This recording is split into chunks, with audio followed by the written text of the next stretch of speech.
lolo ng piso. Hi, my name is Jalai and welcome back to our channel. Today's video is a quick 2-minute haul of my dog Yori's Shein items. Nung bata ako, isa ako sa mga tao na nagsabi na hindi ko dadamitan yung aso ko.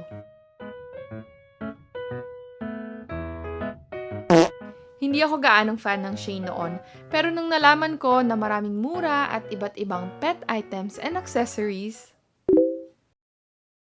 So first item is this collapsible pet bowl that I bought for 86 pesos. Super convenient. I bring this everywhere with me tuwing lalabas kami. I can even attach it to the leash or my bag.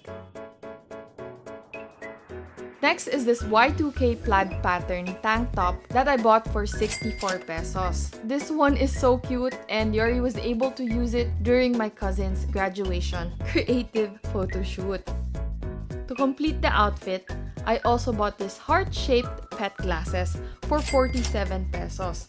There's 2 pieces in it, kaso warning, medyo maliit lang siya, kaya nilagay ko lang siya sa taas ng ulo ni Yori.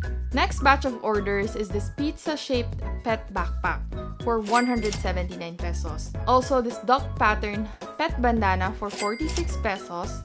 Quality din siya. And this plaid print pet tank top for 149 pesos.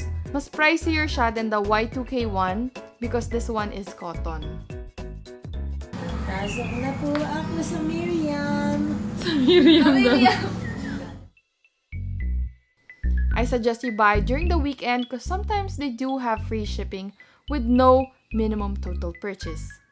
I hope you enjoyed this video or I hope it was helpful. Thank you for watching and I'll see you next time. Bye! Don't forget to hit like and subscribe to my channel for more videos, please.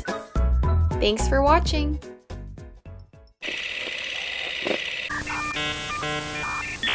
Bye.